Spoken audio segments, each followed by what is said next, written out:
আসসালামু আলাইকুম। নবম দশম শ্রেণীর সুপ্রিয় শিক্ষার্থীবৃন্দ, আশা করি তোমরা সবাই ভালো আছো। আজকে তোমাদের জন্য আমি যে ভিডিওটি নিয়ে এসেছি সেটা হলো তোমাদের রসায়ন বিষয়ের পদার্থের গঠন এই চ্যাপ্টারের উপরে কিছু বেসিক বিষয়গুলি আমরা ছাত্রছাত্রী পড়াতে গিয়ে বা ক্লাস নিতে গিয়ে আমরা দেখি যে তোমরা যেসব বিষয়গুলোতে তালগোল পাকিয়ে ফেলো, এলোমেলো করে ফেলো, সেই বিষয়গুলো নিয়ে আমি একটা ভিডিও তৈরি করেছি। আশা করি তোমরা উপকৃত হবে এবং তোমরা ভিডিওটি সাবস্ক্রাইব করবে পরবর্তী ভিডিওগুলো পাওয়ার জন্য, এবং তোমরা অন্যদেরকে জানার জন্য শেয়ার করে দিবে। তো যা হোক, আমি আজকে যে বিষয়গুলোর উপর আলোচনা করব, আলোচ্য বিষয় লিখেছি আমি, দেখো, আইসোটোপ, আইসোবার, আইসোটোন, আপেক্ষিক পারমাণবিক ভর, পারমাণবিক সংখ্যা, ভর সংখ্যা, তেজস্ক্রিয় আইসোটোপ, আণবিক ভর। তো এখানে এইগুলো আলোচনা করার উদ্দেশ্যটা কি, কেন আমি হঠাৎ করে এই অংশটা আলোচনা করি? ম্যাক্সিমাম সময় ছাত্ররা এই দেখো পারমাণবিক সংখ্যা আর আপেক্ষিক পারমাণবিক ভর আর ভর সংখ্যা, এই তিনটাকে একত্র করে ফেলে। আমরা যখন জিজ্ঞাসা করি এই পদার্থের পারমাণবিক সংখ্যা কত, তখন ছাত্ররা উল্টাপাল্টা বলে দেয়। মূলত হচ্ছে না বুঝে পড়ার কারণে এই সমস্যাগুলো দেখা দেয়। তো আজকের এই ভিডিও দেখার পরে আমার মনে হয় তোমরা এই বিষয়গুলো সম্পর্কে ভালোভাবে অবগত হবে। কোথাও কোনো প্রবলেম দেখা দিলে কমেন্ট বক্সে গিয়ে কমেন্ট করে আমাকে জানিয়ে দিবে, আমি তোমাদেরকে পরবর্তী কমেন্টের মাধ্যমে রিপ্লাই দেব। যা হোক, তো এই বিষয়গুলো আলোচনা করার আগে একেবারে প্রাথমিক যে বিষয়গুলো, বিশেষ করে নবম শ্রেণীতে যারা রসায়ন পড়া শুরু করেছো, একেবারে হাতে খড়ি, তাদের জন্য আমি কিছু বলছি। দেখো, তোমাকে প্রথমে জানতে হবে যে পদার্থ কি। তোমরা তো জানো যে পদার্থ কি। ম্যাক্সিমাম ছাত্রছাত্রী উত্তর দেয় এটা, যে যার ওজন আছে, আয়তন আছে, বল প্রয়োগে বাধার সৃষ্টি করে, সেটা হচ্ছে পদার্থ। তবে তোমরা আরেকটা বিষয় জেনে নিবা, যার জড়তা আছে তাকেই পদার্থ বলে। তোমরা পদার্থবিজ্ঞানে এটা পড়বা, জড়তা। হোয়াট ইজ জড়তা? জড়তা মানে ইংরেজি নামটা হচ্ছে ইনারশিয়া। এই হোয়াট ইজ ইনারশিয়া? ইনারশিয়া হচ্ছে কোনো বস্তু যে অবস্থায় আছে চিরকাল সেই অবস্থায় থাকতে চাওয়ার যে ইচ্ছা বা প্রবণতা, তার নাম হচ্ছে জড়তা। জড়তা হচ্ছে পদার্থের একটা সাধারণ ধর্ম। তোমরা বল চ্যাপ্টার যখন পড়বে পদার্থবিজ্ঞানের, তখন তোমরা ওখানে জড়তা পড়বে। জড়তা দুই প্রকার, স্থিতি জড়তা, গতি জড়তা। যা হোক, আমি ওখানে যাচ্ছি না, তোমরা সংক্ষেপে বলতে পারো যার জড়তা আছে তাকেই পদার্থ বলে। এখন পদার্থ কয় প্রকার এটা তোমরা ছোটবেলা থেকেই জানো, যে মৌলিক পদার্থ ও যৌগিক পদার্থ দুই প্রকার, এবং এর অবস্থা ভেদে পদার্থ তিন প্রকার, কঠিন, তরল আর গ্যাসীয়। যা হোক, মৌলিক আর যৌগিক পদার্থ কি? মৌলিক পদার্থ মানে যে পদার্থকে ভাঙলে বা বিশ্লেষণ করলে ওই পদার্থ ছাড়া অন্য কোনো পদার্থ পাওয়া যায় না, সেটা হচ্ছে মৌলিক পদার্থ। প্রকৃতিতে মৌলিক পদার্থ হচ্ছে 118টি, যেমন hydrogen, oxygen, nitrogen, chlorine, chlorine, bromine, iodine ইত্যাদি ইত্যাদি। এইসব নামগুলো তোমরা মুখস্থ করে ফেলবে। আর মৌলিক পদার্থটাকে আমি জাস্ট আর কি একটু তোমাদেরকে ঝালাই করে নিলাম। আর যৌগিক পদার্থ কি? যে সব পদার্থকে ভাঙলে একের অধিক মৌলিক পদার্থ পাওয়া যায়। যেমন ধরো এটা সবাই জানো, এটা H2O, পানি। এটাকে ভাঙলে হাইড্রোজেন আর অক্সিজেন পাবা। ঠিক একইভাবে তুমি যদি সালফিউরিক অ্যাসিড, তারপরে সোডিয়াম ক্লোরাইডের কথা বলো, সোডিয়াম ক্লোরাইড, এটাকে ভাঙলে সোডিয়াম এবং ক্লোরিন পাবে। এটা একটা যৌগিক পদার্থ। যা হোক, আমি আসি যে পরমাণু জিনিসটা কি। মৌলিক পদার্থের ক্ষুদ্রতম কণা কি বলা হয়? পরমাণু। আমি এখানে একটু এক্সাম্পল দিয়েছি, হাইড্রোজেন, অক্সিজেন, নাইট্রোজেন ইত্যাদি। আমি এখানে লিখে রাখছি পাশে, তোমরা এই বোর্ডে যা লেখা আছে এইটাকে পুরোপুরি আয়ত্ত করে ফেলবে। আমি লিখে রাখছি মৌল, মানে মৌলিক পদার্থের ক্ষুদ্রতম কণাগুলো হচ্ছে পরমাণু। পরমাণু কয় ধরনের হতে পারে? মৌলিক পদার্থ কয়টা? 118টা। তাহলে 118 রকমের পরমাণু হতে পারে। এবারে আরেকটা বিষয় যেটা জানা দরকার হচ্ছে নিউক্লিয়াস। তোমরা এই চ্যাপ্টারে পদার্থের গঠন, এই চ্যাপ্টারে পরমাণুর গঠন ওখানে পড়তে গিয়ে নিউক্লিয়াস শব্দটা আসবে। নিউক্লিয়াসটা কি? একটা ধনাত্মক ভারী বস্তু যেটা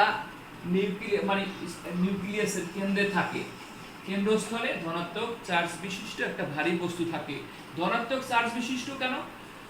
নিউক্লিয়াসের কেন্দ্রে থাকে প্রোটন এবং নিউট্রন। আমি এখানে লিখে রাখছি প্রোটন হচ্ছে ধনাত্মক আর ইলেকট্রন ঋণাত্মক, আর নিউট্রন হচ্ছে চার্জ বিহীন। কেন্দ্রে থাকে প্রোটন এবং নিউট্রন। প্রোটনের চার্জ আছে, নিউট্রনের চার্জ নাই।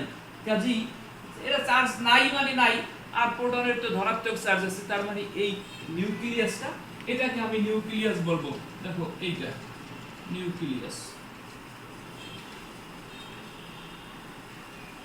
এইটা হ্যাঁ, এটা ধনাত্মক চার্জ বিশিষ্ট এবং ইলেকট্রনগুলো নিউক্লিয়াসের চারপাশে ঘুরে। যা হোক, এই বিষয়গুলো তোমরা এসে জেনে নিবে, মানে যখন পরমাণুর গঠন পড়বে বই থেকে মুখস্থ করে নিলেই চলবে। তবে তোমার জানতে হবে যে বিষয়গুলো তোমার অনুধাবন করতে হবে, বুঝতে হবে, সেই বিষয়গুলো আমি এখানে অবতারণা করেছি।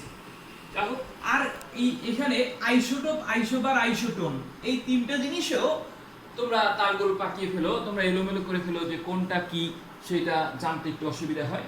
তার আগে আইসোটোপ, আইসোবার, আইসোটোন, এই তিনটা বিষয় জানার আগে আমাদের জানা দরকার হচ্ছে পারমাণবিক সংখ্যা আর ভর সংখ্যা। এইটা আবার কি? পারমাণবিক সংখ্যা আমি এখানে লিখেছি, দেখো পারমাণবিক সংখ্যা।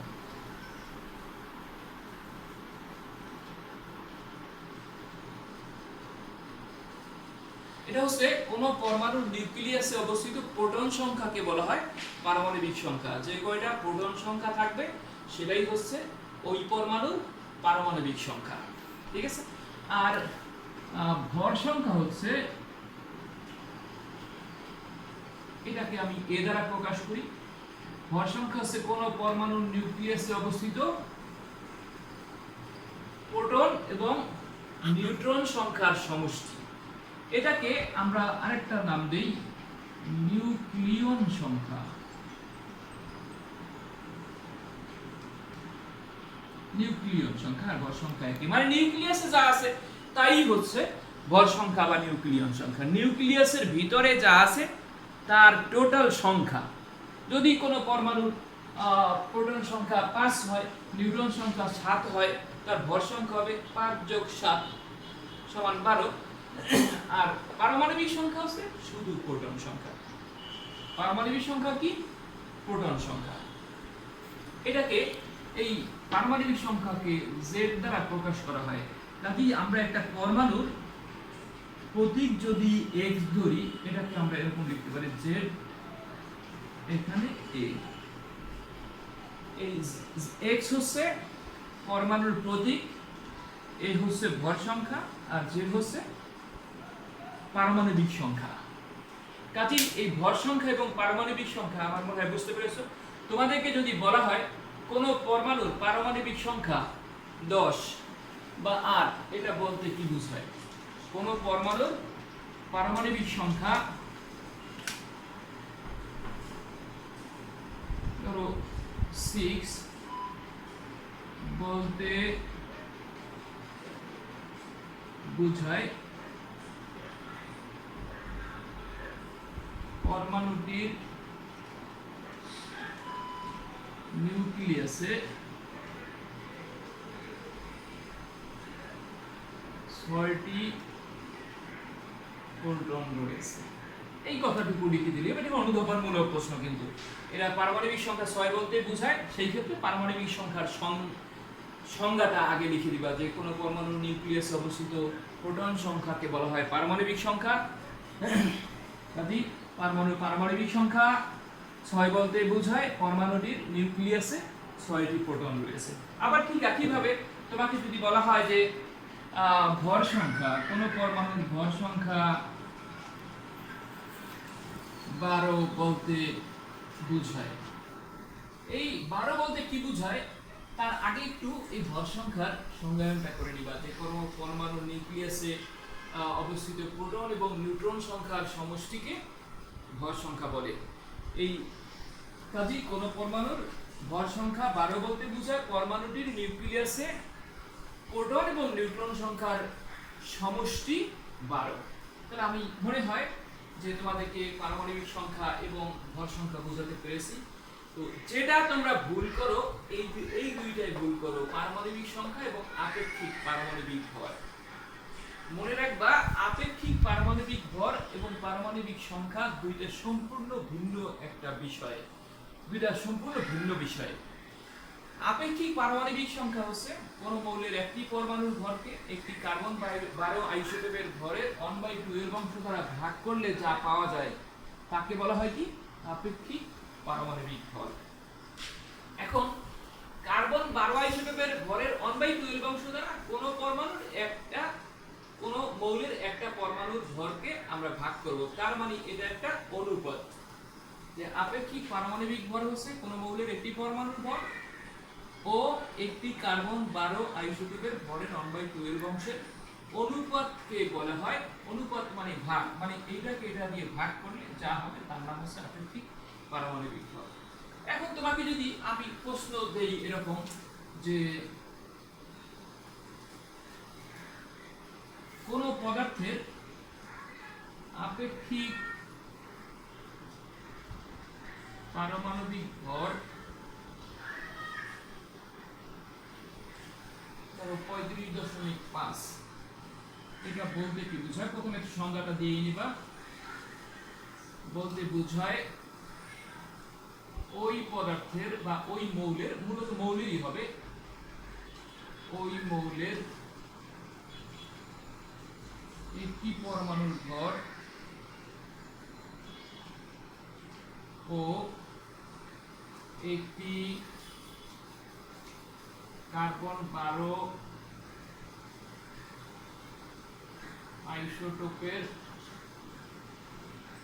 ভরের 1/2 এর অংশের অনুপাত কত? 35.5। ঠিক এইভাবে তুমি যে কোনো পদার্থের আপেক্ষিক পারমাণবিক ভর সম্পর্কে যদি তোমাকে লিখতে বলে, যে বলা হলো যে অক্সিজেনের আপেক্ষিক পারমাণবিক ভর 16 বলতে কি বোঝায়, তুমি লিখবা অক্সিজেনের আপেক্ষিক পারমাণবিক ভর 16 বলতে বোঝায় অক্সিজেনের একটি পরমাণুর ভর একটি কার্বন 12 আইসোটোপের ভরের 1/2 এর অংশের অনুপাত 35.5। তোমাকে যদি বলা হয় সালফারের আপেক্ষিক পারমাণবিক ভর 32 বলতে কি বোঝায়, তুমি ঠিক একইভাবে লিখে দিবা যে সালফারের আপেক্ষিক পারমাণবিক ভর 32 বলতে বোঝায় সালফারের এই ওই মৌলের জায়গায় সালফারে দিয়ে দিবে সালফারের একটি পরমাণুর ভর ও একটি কার্বন 12 আইসোটোপের ভরের 1/2 এর অংশের অনুপাত 32। ঠিক এইভাবে তোমরা যে কোনো পদার্থের ক্ষেত্রে বের করতে পারবা। তাহলে তুমি পার্থক্য বুঝতে পেরেছো আমার মনে হয়। পারমাণবিক সংখ্যা মানে নিউক্লিয়াসের প্রোটন সংখ্যা, পারমাণবিক সংখ্যা মানে নিউক্লিয়াসের প্রোটন সংখ্যা, আর পারমাণবিক ভর মানে দুইটা সংখ্যার অনুপাত। কোন দুইটা সংখ্যা? ওই মৌলের একটা পরমাণুর ভর আর একটা কার্বন 12 আইসোটোপের ভরের 1/2 এর অংশ। এর কোনো একক নাই, কারণ উপরে ভর, উপরে যদি কেজি হয় নিজেও কেজি কেজি কেজি কাটা যাবে, তার মানে এটা একটা সংখ্যা। প্রশ্ন আসে আপেক্ষিক পারমাণবিক ভরের একক নাই কেন? খুব সহজ উত্তর, যে আপেক্ষিক পারমাণবিক ভরের সংজ্ঞাটা দিয়ে তারপর লিখবা আপেক্ষিক পারমাণবিক ভরের কোনো একক নাই, কারণ ইহা একই জাতীয় দুইটা রাশির অনুপাত। একই জাতীয় রাশি মানে উপরে যদি কেজি হয় নিচেও কেজি, কাজে কাটা যাবে, এর কোনো মানে একক থাকবে না, একটা সংখ্যা মাত্র। অবশ্য এটাও কিন্তু একটা সংখ্যা। এবারে এই দেখো এখানে আমি একটা প্রশ্ন দিয়েছি যে বিশেষ অবস্থায় ভর সংখ্যা এবং আপেক্ষিক পারমাণবিক ভর এরা কি সমান হতে পারে কিনা? আসলে সমান হতে পারে বিশেষ অবস্থায়। এখন আইসোটোপ জিনিসটা কি সেটা একটু জেনে নিই আমরা। আইসোটোপ কি? Isotope, isobar, isotope. আইসোটোপ হচ্ছে যেসব পদার্থের পারমাণবিক সংখ্যা সমান কিন্তু ভর সংখ্যা ভিন্ন তাদের নাম হচ্ছে আইসোটোপ। যেসব পদার্থের পারমাণবিক সংখ্যা সমান কিন্তু ভর সংখ্যা ভিন্ন তাদের নাম হচ্ছে আইসোটোপ। আইসোটোপ যেমন হাইড্রোজেনের আইসোটোপ হচ্ছে তিনটা, 1H1, 1H2, 1H3, এইটার নাম হচ্ছে প্রোটিয়াম, আর এটা হচ্ছে ডিউটেরিয়াম,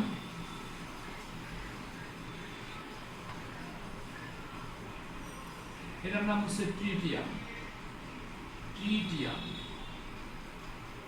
আসলে সবগুলোই হাইড্রোজেন। এইটা আসলে প্রকৃতিতে প্রাপ্যতার উপর ভিত্তি করে, মানে তিন ধরনের হাইড্রোজেন, ধরো এটা পাওয়া যায় 75%, মনে করো এটা ধরো 20%, এটা 5%, সব মিলিয়ে 100%। এইগুলো হচ্ছে আইসোটোপ। মানে নিচে আমি যে সংখ্যাটা দিয়েছি এটা হচ্ছে পারমাণবিক সংখ্যা। দেখো প্রত্যেকটা পারমাণবিক সংখ্যা সমান, কিন্তু ভর সংখ্যা ভিন্ন। ভর সংখ্যা ভিন্ন কেন হলো? ভর সংখ্যা মানে কি? ভর সংখ্যা হচ্ছে প্রোটন এবং নিউট্রন সংখ্যার সমষ্টি। যেহেতু প্রোটন সংখ্যাগুলো সমান, তাহলে নিউট্রন সংখ্যা আলাদা। তুমি যদি বলো আইসোটোপ কি? যেসব পদার্থের পারমাণবিক সংখ্যা সমান কিন্তু নিউট্রন সংখ্যা ভিন্ন, তার নাম হচ্ছে আইসোটোপ। আর একটু ব্যাখ্যা করে বলতে পারো, যেসব পদার্থের পারমাণবিক সংখ্যা সমান কিন্তু নিউট্রন সংখ্যা ভিন্ন হওয়ার কারণে ভর সংখ্যা ভিন্ন হয়, তার নাম হচ্ছে আইসোটোপ। এরকম এক্সাম্পল দিয়ে দিবা। এখানে ডিউটেরিয়াম এর আরেকটা নাম হচ্ছে ভারী হাইড্রোজেন। ডিউটেরিয়ামের আরেকটা নাম কি? ভারী হাইড্রোজেন।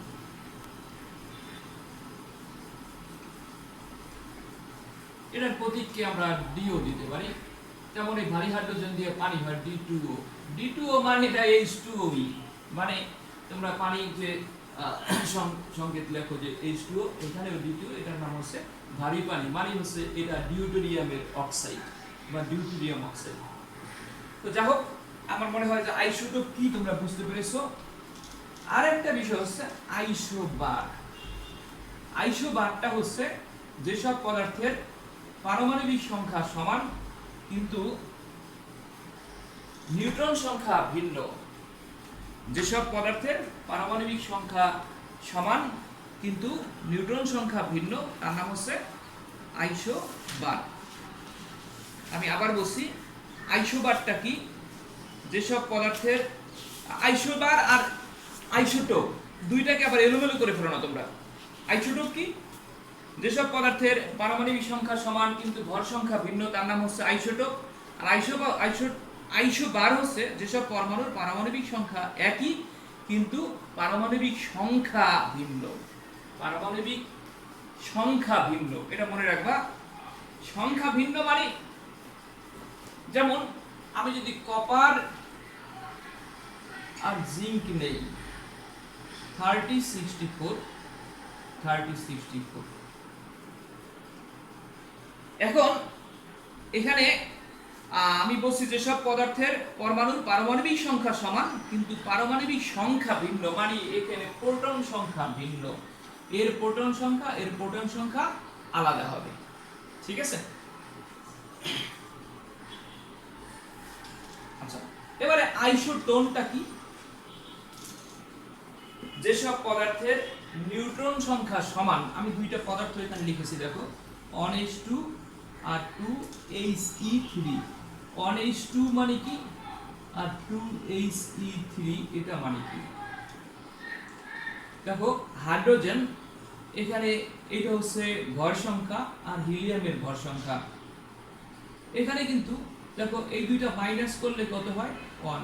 মাইনাস করলে যদি ভর সংখ্যা মানে প্রোটন এবং নিউট্রন থেকে প্রোটন সংখ্যা মাইনাস করো, তাহলে নিউট্রন সংখ্যা পাওয়া যায়।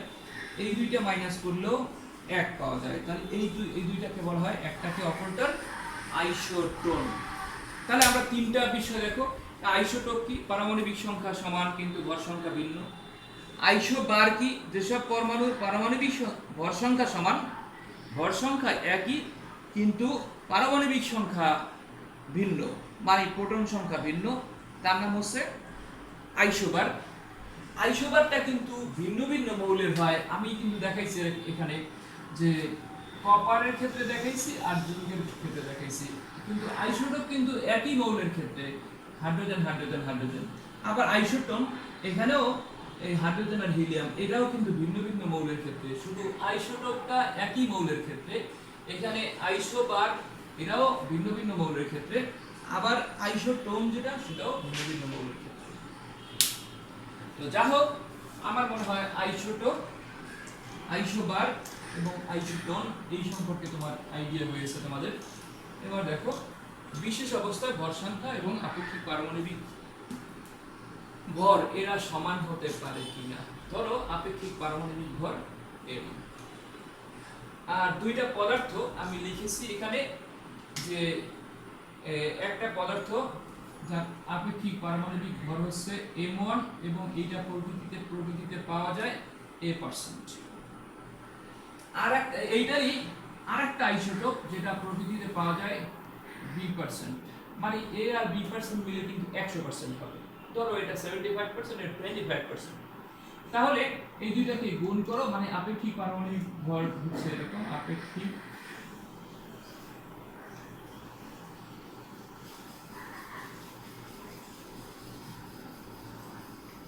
পারমাণবিক ভর সমান m1a প্লাস m2b আর নিচে হচ্ছে 100। এটা আপেক্ষিক পারমাণবিক ভর। এখন এটা যদি মনে করে এরকম আলাদা আলাদা না হয়, একটা মাত্র আইসোটোপ থাকে, মানে একটা আছে, একটাই 100% যদি হয়, তাহলে আমরা লিখতে পারি আপেক্ষিক পারমাণবিক ভর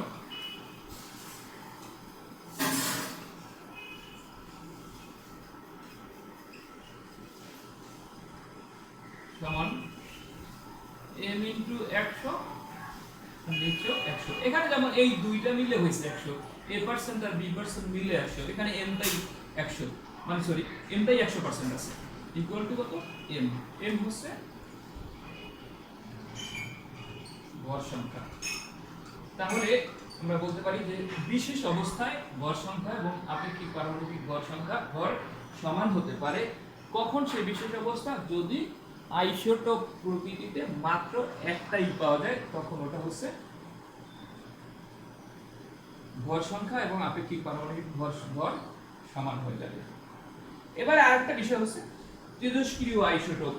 এইটাও অনেকে ভুল করে। আইসোটোপ আর তেজস্ক্রিয় আইসোটোপের মধ্যে ডিফারেন্সটা কি? আইসোটোপ বিভিন্ন রকম হতে পারে, অস্থিতিশীল এবং স্থিতিশীল। এখন কিছু কিছু অস্থিতিশীল আইসোটোপ আছে যেগুলো থেকে অনবরত স্বয়ংক্রিয়ভাবে আলফা বিটা এবং গামা রশ্মি নির্গত হয়ে ধীরে ধীরে ওটা স্থিতিশীল আইসোটোপে পরিণত হয়। ওইটার নাম হচ্ছে তেজস্ক্রিয় আইসোটোপ। তোমরা বই দেখে তেজস্ক্রিয় আইসোটোপের ব্যবহার কি এটা একটু পড়ে নিবে। আর হচ্ছে আণবিক ভর। আণবিক ভর এইটা সবাই পারে। এইটা পারে কিভাবে? ওই যে আপেক্ষিক পারমাণবিক ভর যদি জানা থাকে তাহলে আণবিক ভর বের করা যায়। তবে জিনিসটা কি সেটা তোমাদের জানতে হবে। আণবিক ভর, আণবিক ভর হচ্ছে কোন বস্তু বলতে এখানে মৌলিক বা যৌগিক যে কোনো পদার্থ হতে পারে। বস্তুর একটি অণুর ভরকে ওই একটা কার্বন 12 আইসোটোপের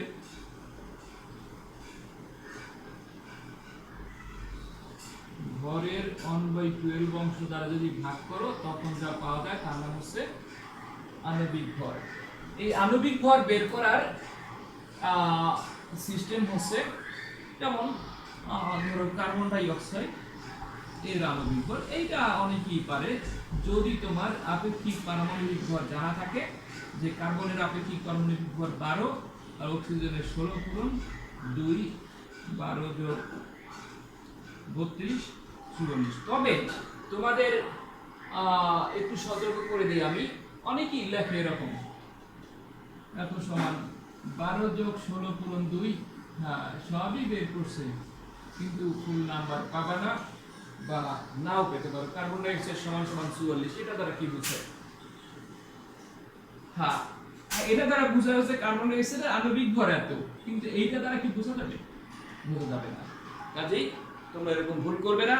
আর সবাই আপেক্ষিক পারমাণবিক ভরগুলো পর্যায় সারণীতে দেখবা যে এক জায়গায় দেওয়া আছে পারমাণবিক সংখ্যা আর আপেক্ষিক পারমাণবিক ভর। বিশেষ বিশেষ ক্ষেত্রে যেসব মৌল বেশি ব্যবহৃত হয় যেমন hydrogen, oxygen, nitrogen, sulphur, chlorine, তারপরে ব্রোমিন, আয়োডিন, এরকম কিছু কিছু পদার্থ, কপার, এই ধরনের পদার্থের আপেক্ষিক পারমাণবিক ভরগুলো মুখস্থ করে নিবে। অন্তত টার্গেট করবা 50টা মৌলের আপেক্ষিক পারমাণবিক ভর মুখস্থ থাকবে এবং অন্তত 40-50টা মৌল প্রাথমিক প্রথম দিকে hydrogen, helium, lithium, beryllium, boron, carbon, nitrogen, oxygen এইভাবে মুখস্থ করে নেবে, যাতে করে তোমরা পারমাণবিক সংখ্যা মুখস্থ বলতে পারো বা মুখস্থ থাকে, আর আপেক্ষিক পারমাণবিক ভর মুখস্থ থাকে, তাতে তোমরা আণবিক ভর নির্ণয় করতে পারবে।